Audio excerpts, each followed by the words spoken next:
There you go. Let's do it. That's it. Hey, good morning, everybody. Morning, everybody.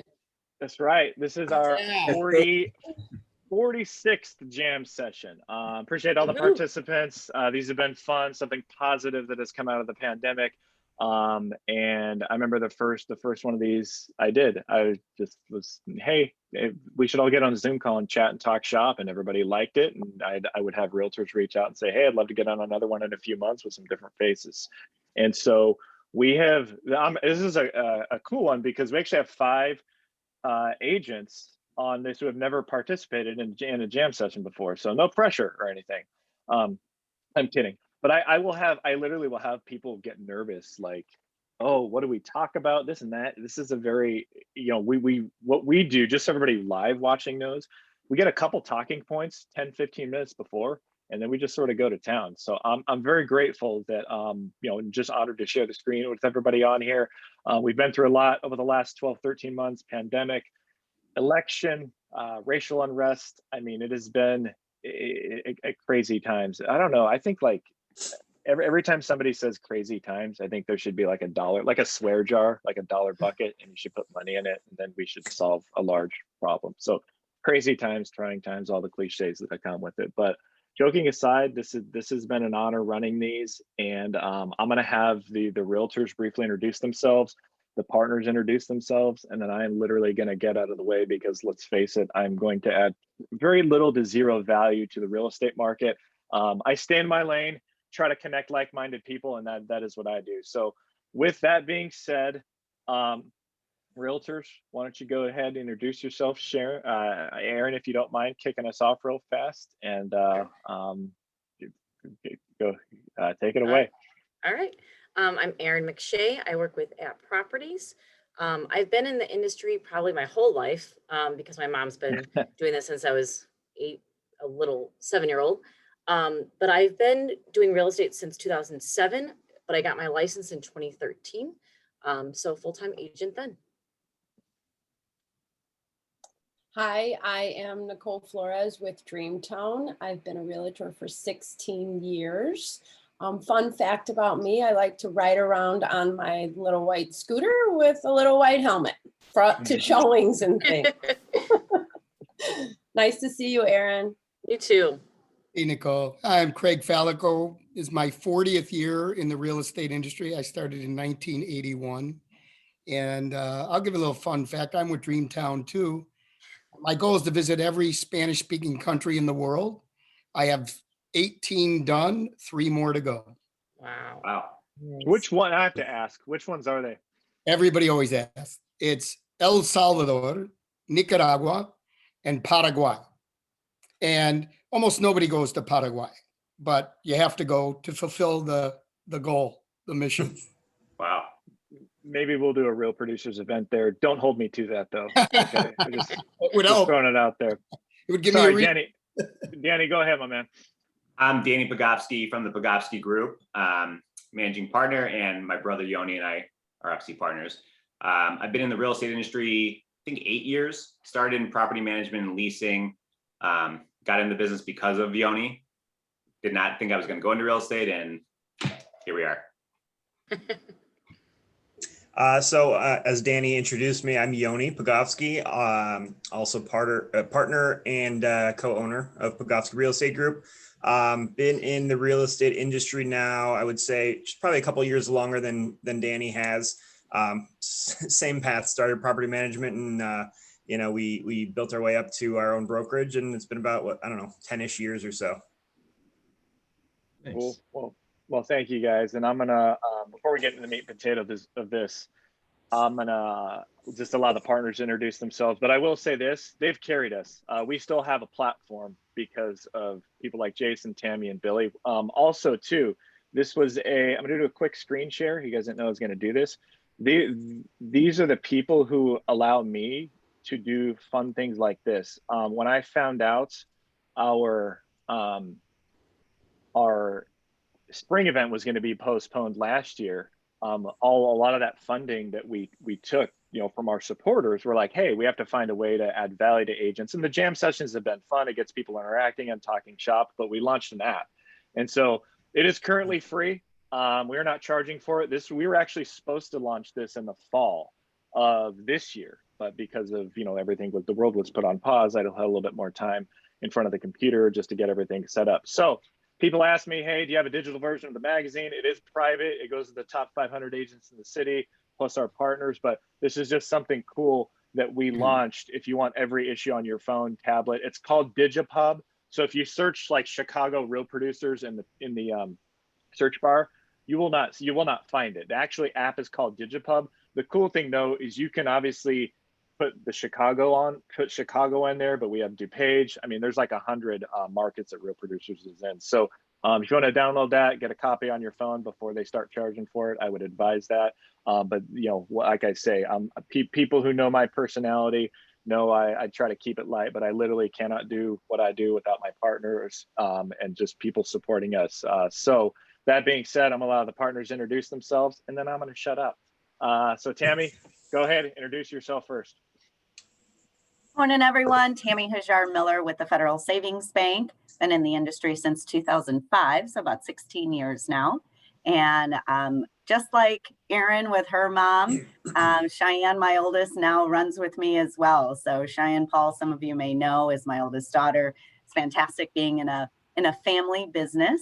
And fun fact, I figured I had quite a few more moons ahead of me. I think we average 82 years on age, and I'm only 47. So I started voice and piano lessons about a month ago. So maybe one day I'll sing y'all a jingle. Nice. We are looking for a jingle, like a real producers jingle, like a 7 to 10 to 12 second intro. So I'm open to it. But okay, I'll see what I can put together. Awesome. Throwing it out there. Go ahead, Billy. Oh, hey, I'm Billy Stevenson. I am one of the partners at iCandee Marketing and Apparel. We are the branding side of lots of businesses, but particularly real estate. So when you put your brand on it, that's what we do for a lot of realty partners. We've been in business about 10 years and partnering with Real Producers, I think getting on our second year now. So hi, everybody. Welcome. Hi, Billy. Yeah. And last but not least, right? Jason Chmielewski. I'm the managing attorney for JMC Law Group.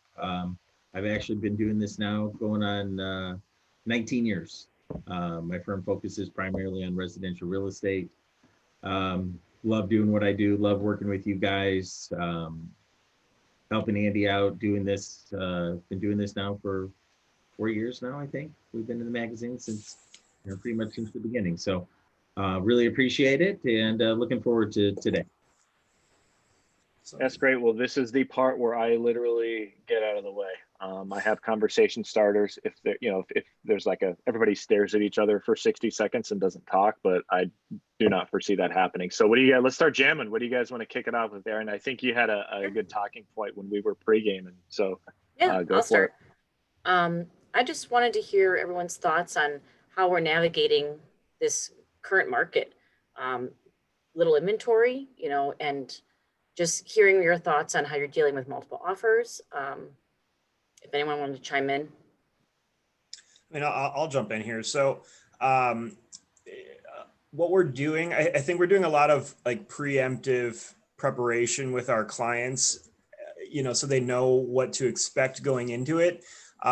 So, we're kind of coaching them on, if there's whatever the price point may be, we're kind of coaching them ahead of time. If, I guess setting their expectation that if they come across a unit that they really love and it's priced properly, they can expect, don't expect to come in with a 20% below market offer. Just, you're wasting everybody's time. You're going to have to be prepared to be, at asking, possibly more, depending on if they're to get multiple offers, and moving quickly. So preparation, I think, is, for us at least, has been important and helpful. Yeah. Did anyone see the article in Cranes this morning? It says you have to know someone in order to land a house. Yeah, I saw that too. Yeah, we're utilizing the PLN a little bit more, the top agent network and whatnot, but because everybody's kind of trying to looking for that secret home that nobody else has found. Yeah. Everybody talks about it. Yeah.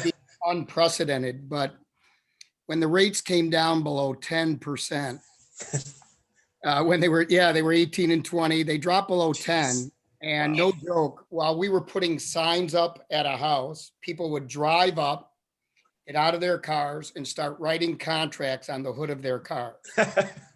And that was like around 84, I would say, 1984. I don't recall exactly the year, but when rates dropped, so this is not unprecedented. That was happening then. Yeah. It didn't last very long. That lasted maybe a couple of months, and then supply and demand leveled up. Yeah. Yeah, I think that's coming for us. If I were a predictor, I would say probably, I think July. I don't hope. I mean, I think July. I hope so. That's what I was thinking. But this has been something, you know, when you're going on 5-6 months like this, that's hard work. Everybody's working 10 times as hard. And it's funny because, Jason, I'm glad you're on here. I've been telling attorneys, and nobody wants to hear this, that they should be charging more than they've ever been charging in the past. Like you. Well, because you're doing 10 times the work you guys used to do, 5 times the work you used to do, you know, because, you know, we're happy as realtors. All this negotiating gets thrown on your laps after the inspection. You know, we used to have to do that ourselves. Now you guys are doing it, but you guys have worked, you know, how many deals, you never had deals, a file drawer of all the transactions that fell apart, right? You never had that before. In the last 5 years, you have to make 10, 20 new file cabinets for those transactions. So it's been a tough market because all of us experienced agents, we write 10 contracts, 9 of them come together. Yeah. Right? Now we write 10 contracts, 4 come together, 5 come together. This is something we're not used to. But our goal is just to keep our buyers motivated, encouraged, you know, tell them how proud you are of them with their effort. You know, they're really doing a good job. Don't give up. But, you know, I've had some buyers now just drop out. They said, I'm going to just renew my lease. Yeah. And have at it next year. Have at it winter. Yep. It definitely weeds out the you know, the let's use the word weaker, but you know, buyers who are, I guess, just not ready to deal with a market like this. It just kind of, they say, you know, forget it, I'll wait until next year. And Yoni, maybe not weaker, maybe smarter. You know, yeah, that's true too. It's a good point. You guys see a lot of buyers now, at least trying to time the market. I've had recently people come to me and say, should I just wait until values drop or more inventory hits the market? Or will rates go up in that point? It's like, it's very hard to time the market. Craig, I'm sure you've seen that over the years. And now it's like people are complaining rates might go to 3.5. Historically, that's like, that's nothing. 7 is remind them. Millennials, I feel like. It's true. But it's true. Like we tell our buyer clients the same thing. Whether rates go up a little bit or even if they go up to 4%, you're getting almost nothing. Like compared to, yeah. Historically, it's nothing. Right. Yeah. Yeah, I think it's a little perspective though. So I always talk about when I bought my first home 20 odd years ago, my rate was 7.25 on a 30-year fix. So, and I still look young because I'm half Asian. So people are like, wow, that was really high.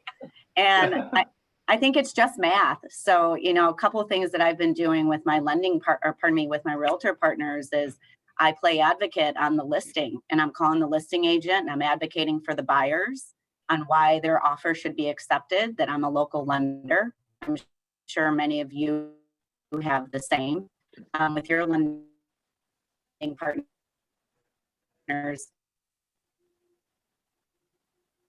We're also doing full.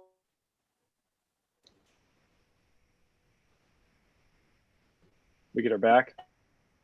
Anybody else? That Hello? we've seen last year. Oh, Tammy must have been about to give up a secret for the company. They shut her down. Right. Yeah. To chime in, I don't know if Tammy's still talking, but kind of what she was saying though. I mean, I think it's really important to work with experienced agents, experienced attorneys, experienced lenders.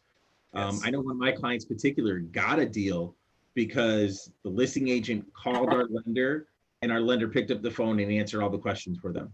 Or vice versa. Yeah. Yeah. Yeah, Yeah, that's I mean, actually now part of making everything. those calls. Yeah, I think you that's have to make the calls. yeah. Go ahead, Nicole. Sorry. Yeah, you really have to make the calls, even when the properties first pop up on, private network. Now, I wish I could swear on this because I'm not happy with the new private networks. What's so private about them? They're actually, I agree. Well, they're not. They're not. Now just launch. yeah, just making launch. it difficult for us. You can't add them to a CMA, to a comparative market analysis, show your client what they're competing with. So you then have to download and make all these separate PDFs along with the CMA. And anytime I see anything come up, no showings until I don't know. Oh my God. Do not listen to that. I call them immediately to say, when can we get in here? How can we get in here, right? Because most agents are then saying, all right, I'll let you in. All right, fine. Yeah. Right. So you're like, whoa. And then I think the buyer has to really, if they're pre-approved, for example, to 600, they probably shouldn't be really looking over 550. Right? I mean, if it's that demanding of a property, they're not ready to play in that game, right? What were you saying? I mean, and then it's need over want. That's where some people are holding off until next year or things change because they don't need a home versus someone who needs a home. They're going to react and write that offer differently. It's true. For sure. Yeah, for sure. And, getting back, the PLN was excellent 4 years ago, 3 years ago. It was. And you did extra work. You had to physically every single day. I went into the PLN for my buyer every single day and the TAN every single day. Now the best thing to do now is to launch, launch the property. Right. That's the very best thing to do. Because you get even more buyers and more interest and more exposure, and Nicole, you could use all those things in your CMA and everything, but you had to literally download it, paste it, move it in, Right. I used to write the email, just tell them which property it was and how much it was on for, as part of it, Yeah, but even now that they've incorporated it, we still can't add it. So you've changed this. A lot of us have purchased ZenList. So you've got ZenList, you've got HomeSnap, you've got PLN, you've got TAN, you've got all of these. You're going into, I have 2 assistants and they're both working on separate PLNs basically, right? Just so you know, I told all of our, my son and I run a team. Nick is my son. We're a father-son team. My dad was in real estate, Al Fallico. So he's 3rd generation, my son. But I was telling all my new or newer agents that it's very hard to be in real estate right now, as hard as it would be in a depression or a recession, because all new realtors have buyers. They're buyer heavy, right? They don't have a lot of listings because most people want to put their property on with an experienced agent or a proven agent. So a new agent has all buyers pretty much. And all they're doing is showing and writing and losing and showing and writing and getting beat and showing and writing. And so they're working super, super hard and coming up with 1 or 2 transactions a quarter or something like that. It's very tough to be a new agent right now. And piggybacking on what Nicole said, it's very tough to be an experienced agent right now. I liken it to having a tiger by the tail. You're just hoping this thing doesn't turn around and bite you as you're holding on to it. You're trying to coordinate everything, and you have to keep your buyers positive, and you have to try and keep your sellers realistic, right? How many of our sellers are as nutty as the market, right? And you have to keep yourself sane. Right? How about that? Right. Yeah, you have to caress them, and I always say massage the situation, right? Well, who the heck's giving you a massage? Right. Because you're getting beat up all day, every day. Yeah. We used to have massages. We used to have massages at the office, but then COVID hit, so that's out. Oh man, That's gone. Yeah. Yeah, having realistic sellers is key, and you know, we've had to recently turn down a couple just because they were, you know, what they think the value is and what they want to do with it. It's a lose for everybody, and you know, that's a big part of how, you know, making these deals run smoothly is, you know, realistic buyers, realistic sellers. Everybody's got to be on the same page here, or it's just impossible to get the deal put together. And I think some buyers have to learn the hard way and get burned by losing deals, you know, making offers and just, you know, getting thrown to the garbage before they get serious and make serious offers. I mean, that's what we've seen, you know, a little bit lately. You know, let's be fair. We're making it sound like it's terrible, but for all of us veterans, these are record-setting times. For sure. Let me ask a question to you guys. So other than, you know, what I keep seeing a lot, you know, and for those people that need to buy a house, you know, they're waiving inspections, they're waiving appraisals. I mean, I'm coming in and dealing with these things, you know, on my end after the fact when appraisal comes in low or there's a ton of inspection, you know, hey, what do we do? How do we handle this? What are you guys doing on your end? Well, Nicole and I came up with a plan, and I've used it 3 times since then, Nicole. Yeah. Nicole's buyer on my listing paid $63,000 over asking on a 550. Wow. Well, that's okay, because there were 4 other contracts, you know, pretty close to that. So nobody was even close to the asking price. And we came up with a deal where the seller will allow an appraisal contingency up to the asking price. It's the buyer's issue beyond that, because it's the buyer who paid over asking. The seller didn't expect it to appraise more than what they were asking. So that onus is on the buyer who outbid everybody to win. Right. So I have won three bidding wars on that so far, doing that. And the thing is educating your client through the process from day one. You're like, welcome into this new market. I'm going to hold your hand and be there for you every step of the way, but I need you to understand and be prepared for what we're going into. Waived appraisals, waived inspections, way over list price, all of these things. So then, like Craig's saying, when this appraisal comes back and it's nowhere near what you're paying for it, that's not a surprise, because we've already discussed this, right? And quite frankly, if you're not willing to do that, you're not going to win. And if you don't want to win, you may want to take a little bit of a step back, because it's understandable, right? Because that's a lot to ask from someone, you know. We have a scheduled appointment for something this Thursday that we'll be reconnecting again today, my buyers and I.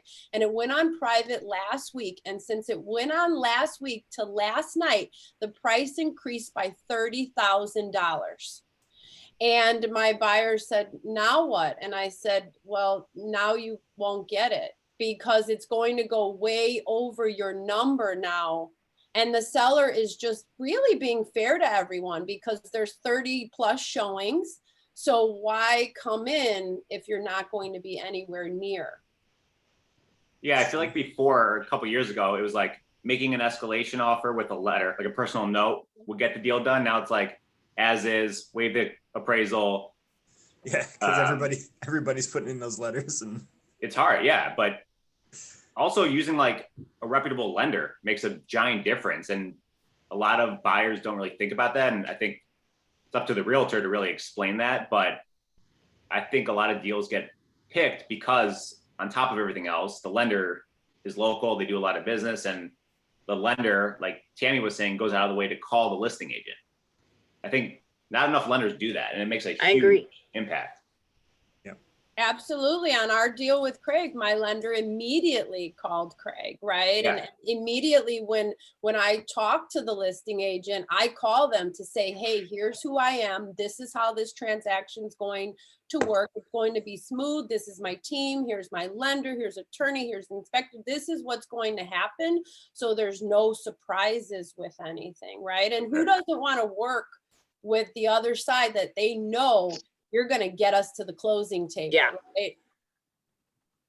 So I'm curious, like, what are you doing with the buyers that just decide this isn't the right time to buy for them? And how are you keeping top of mind? I mean, Danny, are you like doing little Peloton classes, just keeping them engaged or something, trying to burn off It some looks like I stress use and my keep them Peloton, but I engaged? really Danny don't. just has Just it sit there. I bought it just to look like I'm active, but It's not even real. You just yeah. It's like my flowers. It's like my flowers. It's a Peloton. It's a Peloton virtual background. Is that what Yeah. you're saying? I'm Yeah. just kidding.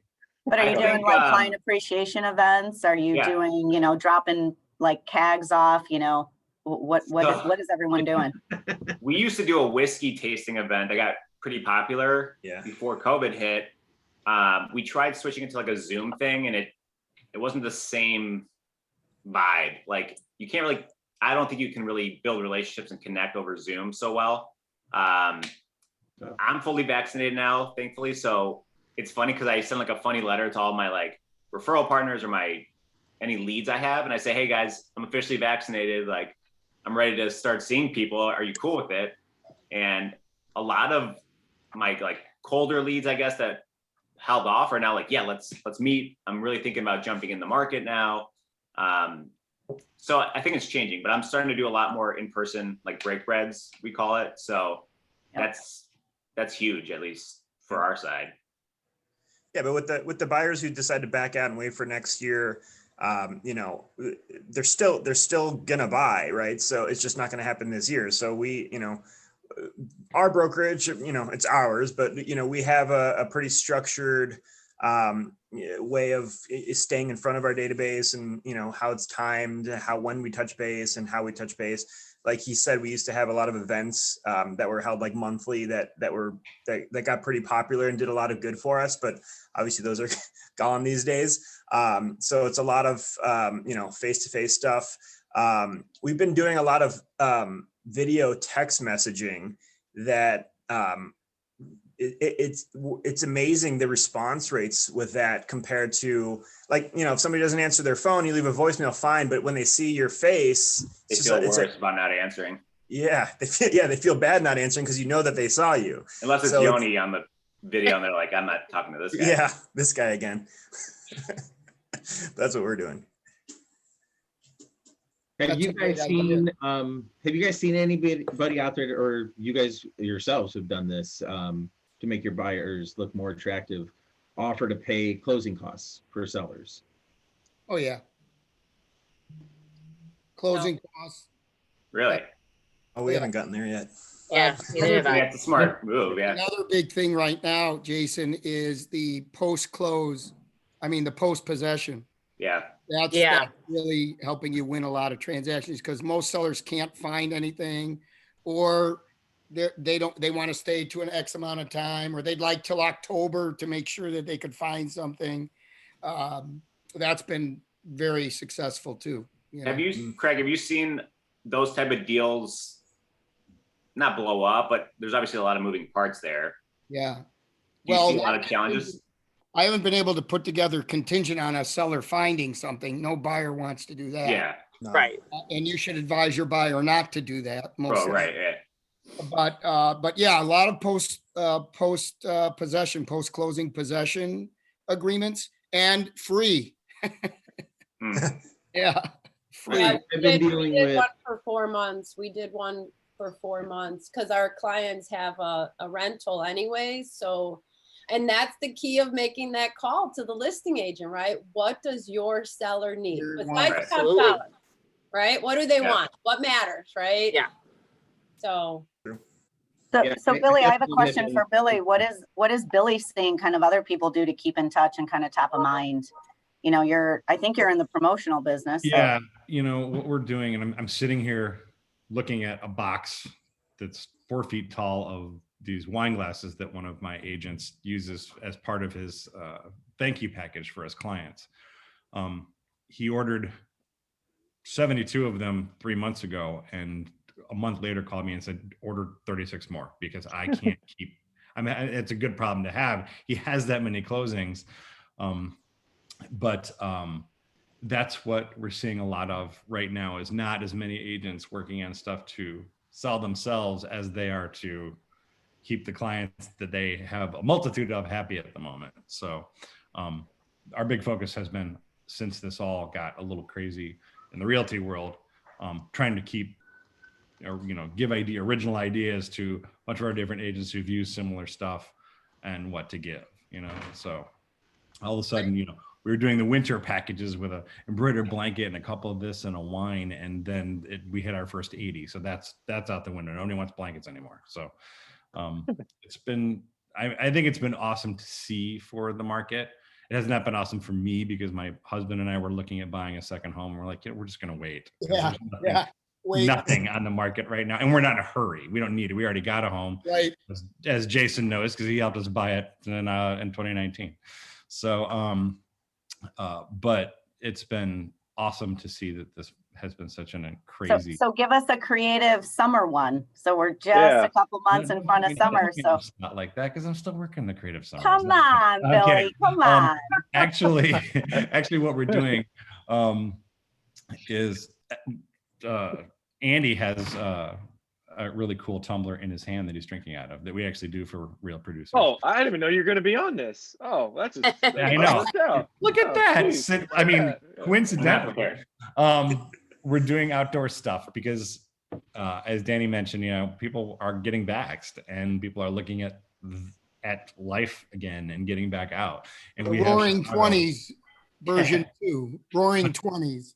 That's been a lot of that. So we're going to include some heavy alcohol related items, but picnic blankets, tumblers to go outdoors, just sets and stuff like that. Just, you've got a new home and it's Chicago and it's going to be nice eventually. And they're going to let us use the lakefront for the first time since 2019. So, that's kind of where our focus has been. It's been a successful idea so far. So nice. We're really, everything we're doing is really focused on people rejoining. We've been fortunate, knock wood, to say that the last couple of months have been insane for us, and that was a good change of pace. And a lot of leagues and teams. I mean, people are playing softball again, so we're surprised. Kickball and everything else. So we're focusing a lot on outdoors because that's what everybody else seems to be. So that's what we're doing more of. Thanks for sharing. No, thanks for asking. And that's it. So I'm kind of curious for Jason. Well, no, I'm kind of curious for Jason, being the legal professional, what are you, what's a great to do? And then what's a great do not do that you've been seeing?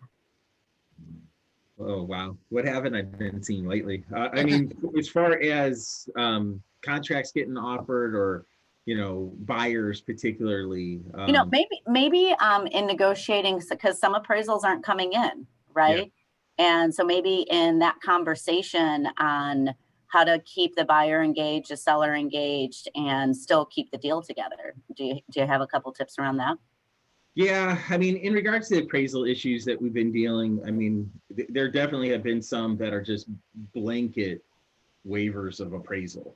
And of course, not everybody could do that. Not every buyer is going to qualify for something like that. So, it's on the agent, it's on me to kind of explain that to them if they're willing to take that risk, even if they do qualify for it. I had a client last week that we went through this conversation, and they're first-time homebuyers. They didn't really understand, hey, what am I really waiving here? What risks are we waiving? So I went through that whole process with them saying, all right, well, your lender's telling you you don't need an appraisal because you're putting down 20%, you have enough reserves, you qualify, for that type of, waiver of it. Now, what does that mean to us? My clients, being first-time home buyers, decided to go ahead and go with it because I explained to them the risk. I said, look, if you do the appraisal and it comes in low, you're still buying this place because you've agreed to that, and you're going to come up with, possibly $20,000, $30,000 difference. If you waive it, your lender's going to base that appraisal on the purchase price. You're not coming up with extra money out of pocket. So the upgrades and things that you want to do to their house right away, you're going to have that extra money to do, or to use at the house and be able to do that right away. And when we went through everything, talked to my agent, talked to the lender, we did a big conference call with everybody just to kind of make sure they understood. And they chose to say, all right, look, let's go ahead with, waiving the appraisal, using the purchase price, and just going on, hoping that, yes, this value is here. And, another piece of advice I'll give to clients when they're doing that is, is this are you buying a 2-bedroom condo that, you're going to stay in maybe for 2 to 3 years? Maybe that's not the best call for you. But if this is more a long-term hold, hey, you're going to live here for 7 to 10 years, 5 to 6, the market's going to come back around eventually. We've all seen that. You've seen the ups and downs. I mean, in the almost 20 years I've been doing this, I've seen the bottom of the market. I've seen the top of the market. So you're going to see those things. So if you're going to be there more long-term, hey, the appraisal's not going to be that big a deal to you. So that's kind of what I've been talking to them a lot about when those, when that issue comes up. That's a great segue, Jason. Yeah. You have to let your buyers know that a home is not an investment. It is not. And that's been a misnomer in our industry. Yeah. Your home is where you live. And the value to that is immeasurable, right? You're having children there, you're having family over, you're barbecuing, whatever you're doing, this is your home. If you have an investment property, that's a different story. But if you're living in this, you're getting value from it, regardless of whether it goes up and down. I remember as Jason said, he's seen the ups and downs. As you can imagine, I've seen several of them, right? 5 depressions or recessions in my career. And let's say your value of your house goes from 500 to 300. Did you sell it? No. So there wasn't a loss of anything. And then it went from 500 to 700. And did you sell it? No. So you didn't make 200,000. So there's no value in there. You're living there. You have to live somewhere. You're loving it. You're enjoying it. What's the value of that? It's immeasurable. So Jason brought up a great point. If it's not an investment property, if it's your home and you're in it for, 7 to 10, 15, whatever, there is no risk here. You're going to be living there. Right. That's a good point. That goes back to like buyers trying to time the market. Mhm. We always say that too. Don't look at it as an investment. You're buying this as a home. So you have to think about it differently. You're never going to be able to time the market perfectly. And at the end of the day, it doesn't matter. If you're staying there 5 to 10 years or more, you should be fine. You shouldn't think about where the value is every single year because you're not going to sell it. And they always say they don't want to lose money. Well, yeah. Well, if that's the case, then you probably don't ever want to buy anything, whether it's a stock, a house. Yeah. Because it depends when and if you have to sell, and when and if you have to do this, and when and if you have to do that. But if you're looking for a place to live and raise a family or have a life with your partner or whatever it is, that's what you're thinking about. Is this the home you want to be in? Right. 5 and 10 years down. And if you decide to rent, you're technically losing money too. Yeah. You're just paying rent. You're not building equity. Right. You don't get tax write-offs. Well, Right. because it's math, right? So it's just math. If you just do the math with clients, it's interesting. Right. I was kind of curious for Erin because she came in to the industry on the heels of working with her mom. Is there anything that your mom kind of, not parting advice because your mom's still obviously around, but any type of advice that the rest of us could heed on, hey, you're going into this market, do this? She's really, really good at relationships. I don't know how, you just have to kind of, like Nicole was saying, you have to massage it and you have to make sure that they are entrusting you that you're going to be there every step of the way. But she's just really good at talking people off the ledge. But I don't know anything in this particular market besides just being positive and just sticking with them. Yeah. Always. And someone says your mom's name and everyone smiles, right? That's good advice. When your name is said, like smile. you were saying about like if your buyer's talking about buying next year, right? Like we're going to take are they really going to buy next year or are they going to buy in the change of this market? So the idea is to stay in some sort of communication with them. And that usually is done by what is their preference, right? Can I call you once in a while, once a month? Can I text you? Can I send you an email? Do you want to stay on this site? Yeah. Staying in front of them. Something else I noticed throughout the whole pandemic was that conversations were much longer, right? I think that people really needed that human connection. And for myself, I never stopped being out there, right? I did a few virtual showings because my clients were out of state and things like that, but everything was in person. I did 2 listing appointments virtually and all the rest were in person. And 2020 was my biggest year ever in real estate. But it took me a long time until an experienced agent, Scott Curcio, everybody might know him, but he had said to me recently, we were just kind of almost our own little jam session. And he said, did you notice the conversations with everyone is much longer? So maybe you'd allocate an hour of your time to talk to 4 people. And now maybe you're talking to 1 or 2, right? And because they just need that connection and that more personal, and then the business intertwines and comes in later. Yeah, it's a good point. I think a big thing too is, at least we've been trying to do, is obviously with social media, just doing quick 15, 30-second videos. It's kind of crazy how much engagement it can get. We used to do all these longer videos, editing them and making sure everything's perfect. Now we just do it on our phone, 15 seconds, boom, give 1 piece of advice or value, and it gets 10 times the traction these professional videos get, and it helps. Even if they don't directly contact you off social media, they're thinking about you. And I don't know, it's an easy way and a free way to really stay in front of everybody too. So I'm sure how everybody's doing do you that. respond to that, Danny? Like, how good are you with, because certain, we get really good at a lot and then we slack on other things and you get busy and you're running, right? And there's so much great about social media, but you can also get lost in it, right? Oh yeah, so That's true. do you allocate a particular amount of time every day to it, or do you quickly respond as someone comments and things? So, I mean, Yoni and I kind of operate, we try to do it the same way, but like every single day I try to put out 1 video and then I put it across all my platforms. But I read a study recently about the algorithms and all this stuff. And they said you have to get the best traction organically, you have to post 3 different posts a week. You have to do 5 like reel posts, which are short. And then you have to post at least 5 stories per day. So All business related? Well, wait, I mean, I think all of us are working 12 and 14-hour days. So, right, how do you do that? So if we start doing this and we get another 100 extra transactions on our 200, will you come work for us so that we can? I mean, depends what you're paying me. Yeah, exactly. Danny's way better at it than I am.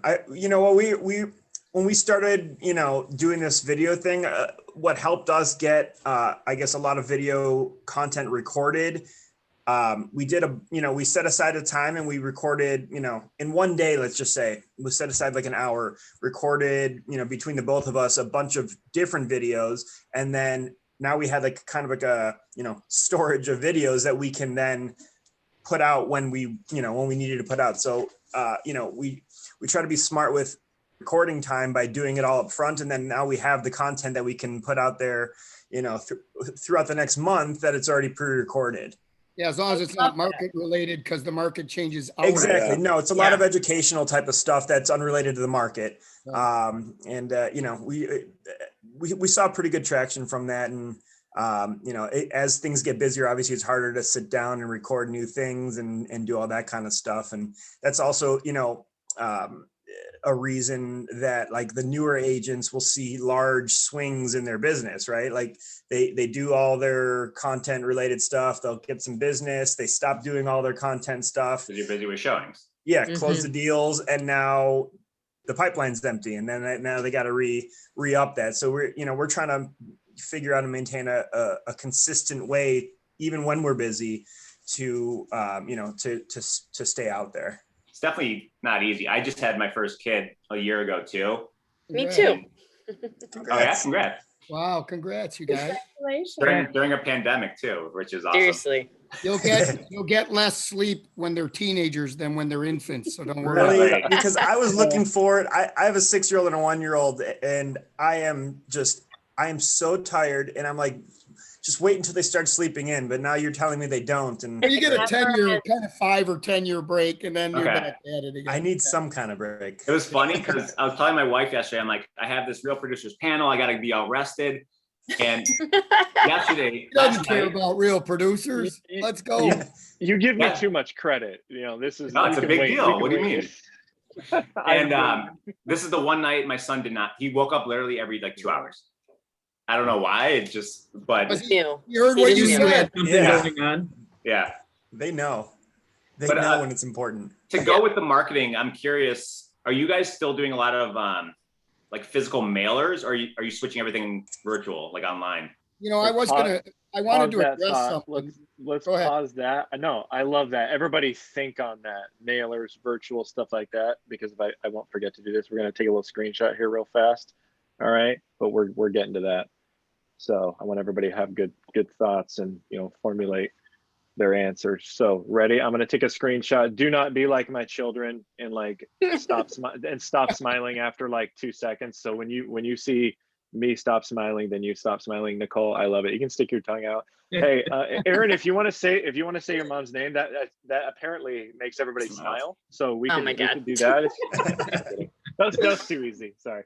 All right, ready? 1, 2, 3.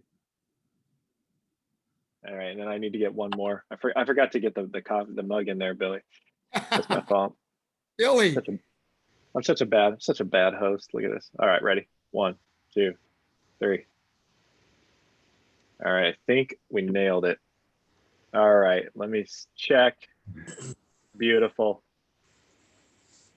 All right, Danny, go ahead. Ask your question again, because I remember like 70% of it, and it's only been like a minute. Okay. So regarding to marketing with physical mailers, are you guys still doing that, or are you only doing social media or like online advertising, or are you doing a combination? We are. I wanted to address, because I think Jason brought it up about, or somebody did, about what are you doing to stay in touch or whatever it was with your people. I remember in 2018, I was in a panel and one of the brokers said, I've never had to generate leads before. Because if you remember, 2018 got a little bit slow. If you've been in the business 2011 or on, that we have not had a slow market at all. Mm-hmm. At all. This has been straight good market, good to great. Just think about, you know, the years previous of the markets that were disasters and tough. And one thing you always want to do is you always want to be generating business, always wanting to be generating business. And as you grow in the business, so you know, this is my 40th year, but I have reinvented myself. Nicole, we talked about this. When I came to Dreamtown, I became a whole new broker. And that was, you know, I was in it 36 years at that time. And so you try all the different things. You try things, and Billy can address this. We try a marketing thing, doesn't fly, we drop it. Go to the next marketing thing, you know. But mailers and calling and, you know, texting, those are always going to work. They're always going to work, always. Yeah, that's a good point. Danny, we've done a combination of some fun stuff, right? So throughout process, we send a lot of fun stuff. Right. When they're pre-approved, when they're under contract. I mean, I send packing tape. It's the goofiest thing. And I can't tell you how many thank yous I get with the moving checklist and labels, you know. But then afterwards, you know, we're still sending things afterwards. And I think something that gets missed is just calling people on what I call the house anniversary. So happy house anniversary. For sure. And, you know, I mean, we're in a great market right now. Who doesn't want to see a CMA? All of your clients want to see what their house is.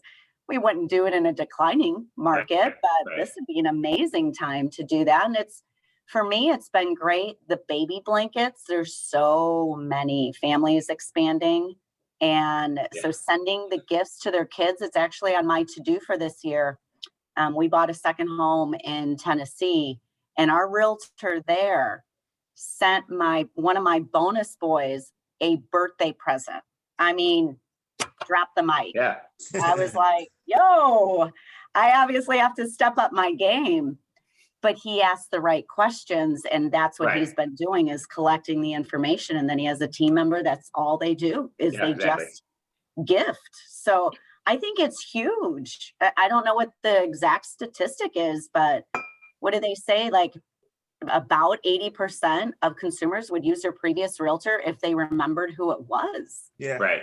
I mean, it's like, it's a stab in our heart. So I think it was only it's a 12%. 12% of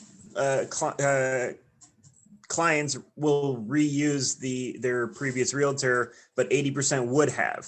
Or Right. something would like have, that. exactly. Yeah. Yes, because they don't know how to get in touch with Yeah. them. So I think it's a combination of stuff For and sure. video. I don't know if it'll ever be just one thing. Will To never be Craig's just point, one I think Will it's a never. combination For sure. of Yeah, things. I've always done a balance of like all of it, you know, where you do in our area, little local ads are a big deal in these two papers. I Mhm. always, Erin's laughing, the Reporter and the Press, right? So you're doing old school. And if you open it, it's like all real estate agents, like, Totally.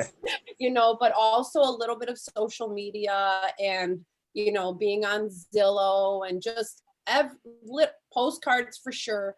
Yeah. If anybody knows Brian Buffini, you know, I took a Brian Buffini a million years ago, and he's all about the pop by, right? Yeah. And so his idea of the pop by was very simple. I took the pop by and turned it into something pretty elaborate, right? And so maybe it's a basket, or maybe it's this or that. And like you're saying, Tammy, I have clients right now, and we happen to be going out on their baby's first birthday. Right. So I brought the baby a gift. I mean, they were blown away by the gift, right? It was no big deal. I love Target. Like, here's a beautiful baby gift. And that's it. They want to be thought of. But like you Yeah. said, the kids are a big deal. Goes a long way. What were you gonna? Oh, I was just gonna say, Erin was gonna say something with the. I thought you were gonna say something, and then Well, with to the whole that point combination. of the gifts, yeah, I would love to hear your recent ideas of client appreciation gifts and how often you guys are sending stuff. I love that, so- and let's do this. That's a good question. Since we're like 4 or 5 minutes out, and just so you know, I want to respect everybody's time. Let's just kind of go. If you obviously don't have to chime in, but let's just kind of go around the horn and wrap up with that, if that's cool with everybody. Sure. Yeah. Sure. I liked the Spice House. So we did like a little Chicago, welcome to Chicago, whether they're from here already or not, but it was like a barbecue, a pizza, spice, and then a couple other things. We got a huge response from that. I like that. One thing that we kind of changed our ways over the years, as far as like, you know, closing gifts or whatever. We now do, it's like basically it's a book that the pages are folded into like a 3D you know, whatever we want written there, right? So it's usually their last name or initials or whatever. But it's a cool, like almost like an art piece. And when somebody's buying a new house, that gets put on the shelves, right? It's like we didn't want things that get thrown away. So that gets put on the shelf, and it's a cool, you know, it's cool to look at. So that generates like a constant reminder and conversations. And they so post it on social media usually. Yeah, so we That's kind of nice. stick to stuff like that stays put, as opposed to like wine that gets thrown away or something. Mhm. Or like our beautiful Cutco pieces that we Yeah. include in baskets, right? Like Yeah. plugs for the Cutco. But truth be told, right? You get a nice, beautiful wine basket. Maybe I get you some sort of personalized cutting board or something. The thing that I'm bad with is it's not a real consistency of these pop-by gifts, right? Yeah. It seems to fall into a time frame of seasons, which I really get amped up and I do a bunch of them, right? And then I kind of fall off of it, and then I'll just create the gifts for closings and things. But the client loves when you show up with this big basket and it's on their porch just randomly. Yeah. Cool. Anyone else? Well, of course, Nicole So- knows Greentown has a client retention program. Billy, you got to reach out to the marketing department. So Dreamtown sends our clients little gifts. Spices was one of them. Mhm. A photo book was another one that looks like an art piece. And they send it for 2 years, every quarter. Wow. Mhm. It's amazing, Danny. Like it is amazing. This because you just hit the button and it's Yeah, it's done. done. But You have that's to pick really your clients. And they love it. I get a call, Pick they 'em. go, hey, this is great, or I'll get a text, or they'll post it, or they'll shoot me a screenshot of it. But Billy, I'll put you in contact. We'll connect afterwards. We have connected with them before, so we've done Oh, you some. have, okay. So Yeah, I always appreciate a reintroduction. And one thing, and I'm going to touch on, Yoni, you mentioned this, the book idea. One thing, if you do ever launch into doing this or doing something regular, the shareability on social media, that is the key to giving something that people are going to want. Because somebody gets something it's kind of cool, I'm going to use it, and that was awesome, and it's going to go in the kitchen, or it's going to go in the bathroom, it's going to go in the spare bedroom, or whatever. That's great. When somebody says this is so damn cool and everybody has to see this, and then your name and your logo just got put in front of their 3,000 friend list, or if they gram it and everything else, and it's sometimes just like spending that extra dollar makes such a huge difference, because that's going to stick in everybody's mind. So Yeah. I was thinking on you guys' part. So a real good one. Can I throw it out there for you guys? Have you heard of Lolo? It's a local, it's for local small businesses, basically local businesses. And so this goes out, you pay into it, you have X number of people in it. And then, say it went out recently in Edgebrook, and all of my clients received a message with this voucher to go and get an egg sandwich and potatoes at the Edgebrook coffee shop. That's cute.